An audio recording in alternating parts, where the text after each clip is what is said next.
What's up, everybody? Welcome back to another movie review. My name is Big Cam, and today we are talking about 2025's Ballad of a Small Player, starring Colin Farrell, the Penguin, my fucking boy Colin Farrell as Lord Doyle, and Lord Doyle was a hilarious character for him, and he definitely, after coming off of the Penguin where he was doing that little limp thing in the Penguin, he has another like weird stride in this, and he's like somebody that's definitely down on his luck but acting as if he's this huge baller, but he's really a small player, you know what I mean? Like, and he's down to his last dollar, he's down on his luck, and he's like, I just need one win, man, I just need one win. And in an interview I saw recently, I don't know if it was Jake Takes or Screen Rant or one of them, they were talking to Colin Farrell about this movie, and they said, I think he wants to lose, you know, like there's a part of him like that he's just, you know, he keeps gambling and gambling and gambling because he needs the win.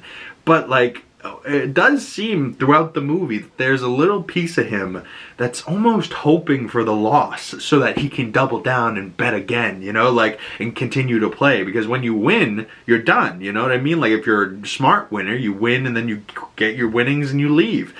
But for somebody like him or somebody like me, like, if I'm to gamble, I'm not gambling to win, I'm gambling for the fun of it, you know? Like, so I'll go to a casino, the 2 times I've gone in my life were for birthday parties, and I'll go with, you know, $200, $500, whatever I'm willing to lose, and I'll gamble that. Normally, I start the first hand of the night and I go up double my money, and I put that original 200 back in my pocket, and then I play on my winnings for the rest of the night. If I go up, I end up just starting to lose on purpose so that I can leave. But most casinos are nice, so you can drink or smoke right there at the table and they don't bother you, and most places you drink for free, so it's like, okay, great, as long as I'm spending money on the table, they don't give a fuck, you know, they're gonna keep bringing me drinks, and I'm just gonna be sitting here smoking my stogie.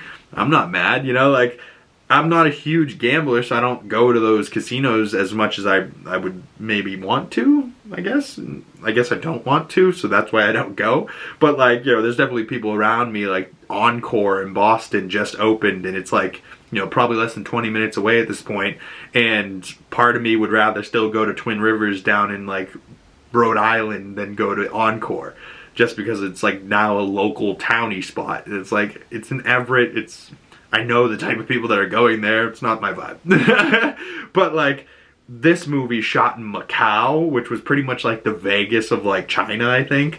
It looked incredible. Like, the cinematography in this movie did so much work for this movie. Like, there was times where the story or whatever he was talking about, I wasn't even watching because of how beautiful the shot looked. And I was just like, God damn, how did this guy get, like, this crispness on the quality of, like, his camera shots, you know? Like, and the cinematographer, just to give him a shout out, James Friend, who worked with this same director on All Quiet in the Western Front, another great war movie that won Oscars a couple years ago in 2022, All Quiet on the Western Front. Not only did this movie have beautiful shot scenes, it was a great story, but more than those, the score for All Quiet on the Western Front is absolutely unbelievable. Boom, boom, boom.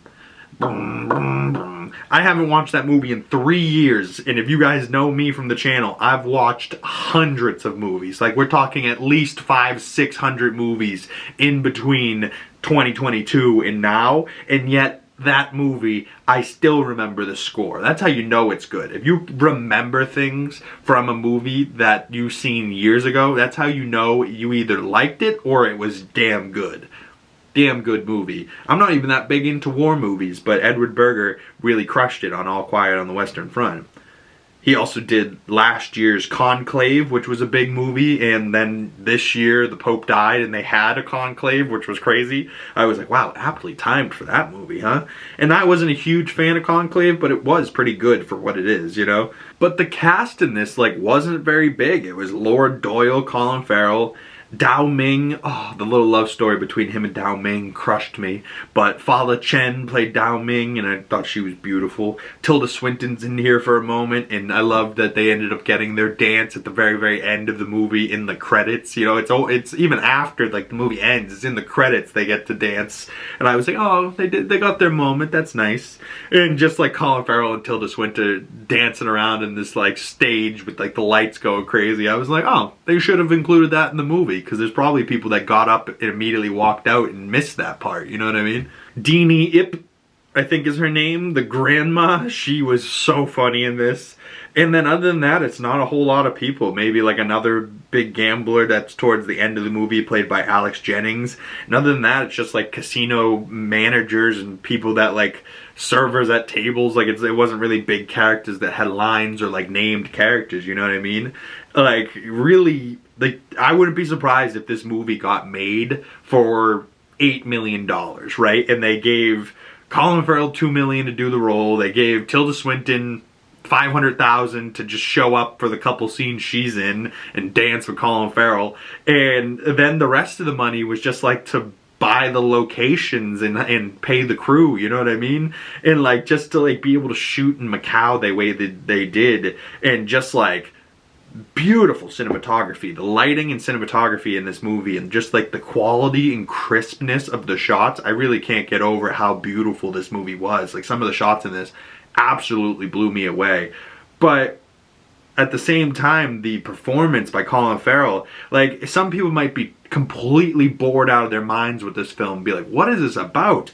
Other people might really identify with Colin Farrell's character and just how he's performing Lord Doyle. And like, I identified with his pain, his sorrow, you know, like not only did I identify with it, like I felt it, you know, like, oh, I was like, oh man, I feel this guy's pain and his sorrow. Like, I kind of get what he's going through. Like, I've seen people like this in my life. I've been there myself, you know, like, this poor bastard was really going through it, and I really felt his pain.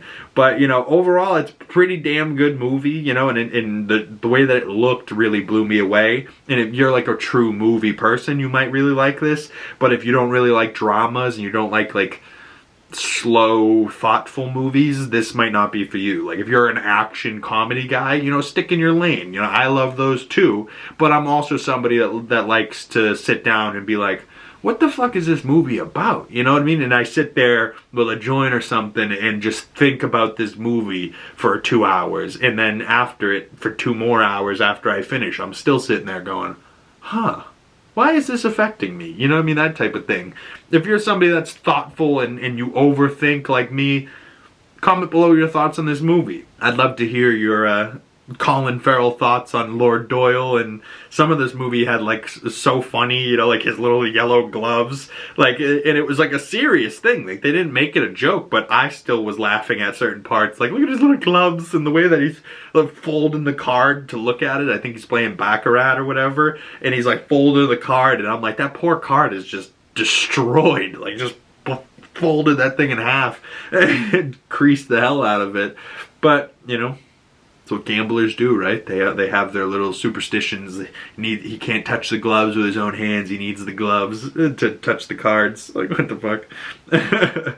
But I'd love to hear your thoughts on this movie down in the comment section below. It is now streaming on Netflix, although it's like not in like, it doesn't pop up right away. And I was like, for a brand new 2025 movie, this should be like up there. But there's another one right now that's also out on Netflix called House of Dynamite, and I'm gonna check out that one soon. So stay tuned for more movie reviews coming to the channel. And if you don't want to miss those future movie reviews, make sure you hit that bell so you don't miss those and you get the notifications when those come out.